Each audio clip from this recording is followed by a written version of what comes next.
সুপ্রিয় শ্রোতা, চ্যাম্পিয়ন্স ট্রফির আয়োজন চলছে এবং খেলা ইতিমধ্যেই ৬টি আমরা দেখে ফেলেছি। ৭ম দিনে আমরা আছি, তবে আজকের খেলা এই মুহূর্তে বৃষ্টির জন্য বন্ধ। কিন্তু কি হলো চ্যাম্পিয়ন্স ট্রফিতে, সেই সাথে বাংলাদেশের অবস্থা কি হলো? পরাজিত তো হয়েছে দুটো ম্যাচে এবং ছিটকে গেছে এবারের আসর থেকে। সব কিছু নিয়ে একটু আমরা শুনতে চাই আমাদের প্রিয় কণ্ঠ, প্রিয় ধারাভাষ্যকার জামিলুর রহমানের কাছ থেকে। জামিল ভাই, কেমন আছেন?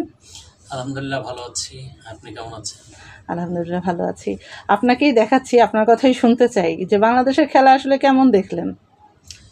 বাংলাদেশের খেলা কেমন দেখলেন, এই প্রশ্ন যখন করলেন তখন মনে পড়ছে যে কেমন খেললো বাংলাদেশ। আমরা তো চ্যাম্পিয়ন হতে গিয়েছিলাম, ক্যাপ্টেন সে ধরনের ইঙ্গিত দিয়েছিলেন।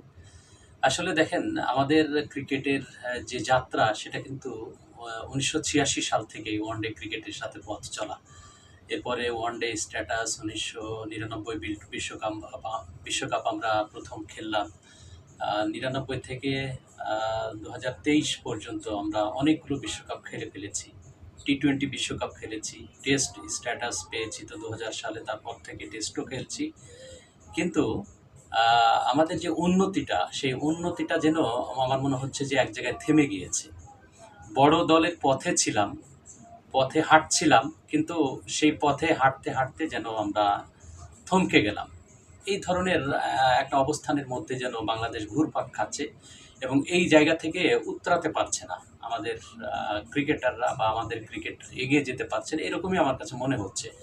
মাঝে মধ্যে দু একজন খেলোয়াড় তারা ভালো খেলছেন, কিন্তু অ্যাজ এ টিম হিসাবে যে ধারাবাহিকতার দরকার, সেই ধারাবাহিকতা আমরা আসলে পাচ্ছি না ক্রিকেটারদের কাছ থেকে। যার কারণে মাঝে মধ্যে কথার যে বলি সেটা আমরা কন্টিনিউ করলেও কিন্তু মাঠের পারফরম্যান্সে আমরা প্রমাণ করতে পারছি না যে আসলে আমরা চ্যাম্পিয়ন টিম, চ্যাম্পিয়ন হতে গিয়েছি। বোলিং বলেন, ফিল্ডিং বলেন, ব্যাটিং বলেন, তিনটা ডিপার্টমেন্টে যে ধরনের ধারাবাহিক পারফরম্যান্স দরকার আমাদের ক্রিকেটারদের কাছ থেকে, সেই ধারাবাহিকতাটা আমরা পাচ্ছি না। বিশেষ যদি টপ অর্ডারের কথা ধরেন, তামিম ইকবাল তিনি দল থেকে দূরে সরে যাওয়ার পরে তামিম ইকবালের যে অভাবটা, ওটা কিন্তু আসলে কাউকে দিয়ে হচ্ছে না। একটা প্রান্তে আমরা দেখেছি যে তানজিদ তামিম তিনি ওই জায়গাটা নিয়েছেন, তাকে কিন্তু পর্যাপ্ত সুযোগ দেওয়া হচ্ছে, তারপরে কিছুটা কিন্তু যতটা আশা করছি সেটা দিতে পারছে না। কিন্তু অপর প্রান্তে তানজিদ তামিমের পার্টনার কে হবে, সেখানে আসলে কাউকে পাওয়া যাচ্ছে না। আমরা গতকালের ম্যাচটা নিয়ে যদি একটু কথা বলি জামিল ভাই, যে গতকালকে দেখেছিলাম যে তানজিদ তামিম তিনি আসলে ওপেন করেছেন, কিন্তু তাহিদ হৃদয়ের কথাটা তো একটু আসতে চাই, কারণ এর আগের ম্যাচে তাহিদ হৃদয় তিনি কিন্তু সেঞ্চুরি করেছিলেন, তার সিরিয়ালে তিনি 5 নম্বরে খেলেছিলেন। কালকে আমরা দেখেছি তাকে 4 নম্বরে উঠিয়ে আনা হয়েছে। এই যে পরিবর্তন, সেই পরিবর্তনটা কি কোনো সমস্যা তৈরি করেছে বলে কি মনে হয়? দেখেন, যখন একটা জায়গায় কোনো প্লেয়ার থিতু হয়, তখন যাকে প্রমোশন বা আর একটু নিচে নামিয়ে দেওয়া হয়, তখন মাইন্ডসেটের একটা ব্যাপার থাকে। ওই জায়গাটা সহজেই অনেকেই গ্রিপ করে নেয়, মানে নিজের করে নিতে পারে, আবার কেউ নিতে পারে না। এটা একটা প্রবলেম হতে পারে। আর ব্যাটিং অর্ডারে যেহেতু মেহেদী হাসান মিরাজকে একটু প্রমোশন দেওয়া হচ্ছে, যার কারণে আমার মনে হয় এই যে একটু রদবদলটা হয়েছে, এটা একটা বিষয়। আর ওপেনিং স্লটে গত ম্যাচটাতে আমি বলবো যে গুড স্টার্ট বাংলাদেশ পেয়েছে, শান্ত ভালো করেছেন কালকেটাতে, কিন্তু শান্তকে সাপোর্ট করে আরেকটু রানেবল সিচুয়েশনে নিয়ে যাওয়া, ওই জায়গাটাতে একটা গ্যাপ ছিল।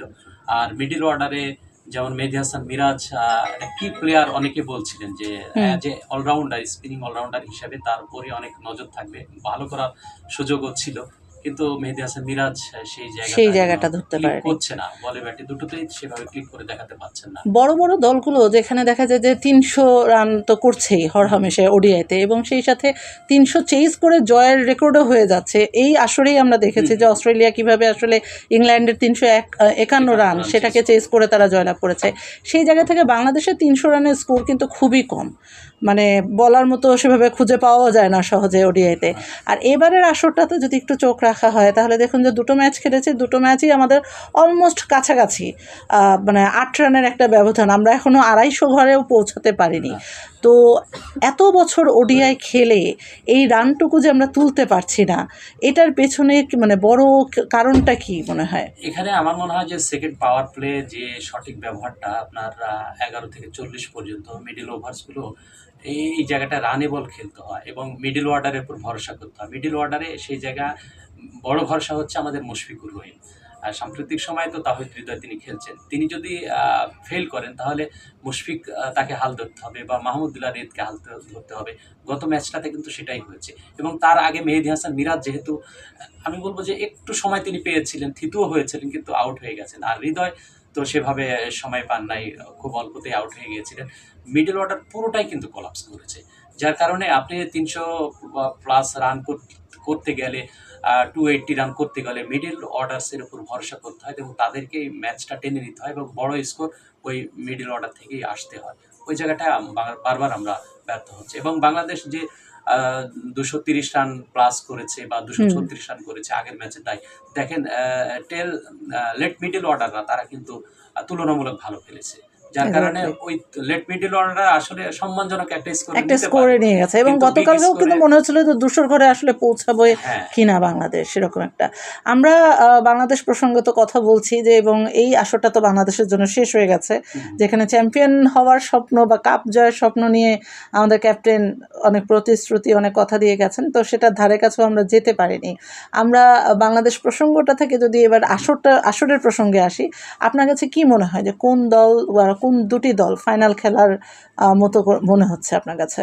আমার কাছে অস্ট্রেলিয়াকে খুব ভালো ব্যালেন্স টিম মনে হচ্ছে, কারণ অস্ট্রেলিয়া 5 জন কি প্লেয়ার ছাড়া এই টুর্নামেন্টে অংশগ্রহণ করছে, তারপরেও তাদের দল দেখে কিন্তু সেটি মনে হচ্ছে না। তরুণ দল নিয়েও অস্ট্রেলিয়া দলকে খুব ব্যালেন্সড মনে হচ্ছে এবং অস্ট্রেলিয়ার এ টিম বা বি টিম যাই আসুক না কেন, অস্ট্রেলিয়া মানেই অস্ট্রেলিয়া। ক্রিকেটের ব্রাজিল হচ্ছে অস্ট্রেলিয়া। অস্ট্রেলিয়াকে আলাদাভাবে আপনাকে মূল্যায়ন করতে হবে। আর উপমহাদেশে যেহেতু খেলা, উপমহাদেশের পাকিস্তান তারা হোম টিম হিসেবে তো বাদ। এখন আপনাকে ভারত নিয়ে ভাবতে হবে। ভারত ভালো করার সম্ভাবনা রয়েছে। আপনি কোন দলের সাপোর্টার? আমি বাংলাদেশ দলের সাপোর্টার। বাংলাদেশ তো নেই এখন কোন দলের সাপোর্টার? না, এখন অ্যাকচুয়ালি ওইরকম আর ইমোশন কাজ করে না আসলে। আমরা কমেন্ট্রি করি তো যে বাংলাদেশের বাইরে আর কোন দল জিতলো, কোন দল খেললো, এটা নিয়ে আর এত মাথা ঘামাই না। বাংলাদেশের সাপোর্টার, মানে কোন দলের সাপোর্টার বলতে অন্য কোন দল ওই সময়টা আর আমাদের নাই। যদি ওই টাইমটা বা ওই সময় নিয়ে পড়ে থাকি, দল নিয়ে পড়ে থাকি, তাহলে আমাদের দল চ্যাম্পিয়ন হবে কখন? চ্যাম্পিয়ন নিয়ে মাথা ঘামাতে গেলে আমাদের দলকে নিয়ে মাথা ঘামাতে হবে। অসংখ্য ধন্যবাদ জামিল ভাই আমাকে সময় দেওয়ার জন্য, এবং শুভকামনা থাকছে আপনার আগামী দিনগুলোর জন্য, সেই সাথে শুভকামনা বাংলাদেশের জন্য তো অবশ্যই থাকছে। আপনাকেও ধন্যবাদ এবং বাংলাদেশ টিম কামব্যাক করবে সেই প্রত্যাশায় থাকলাম।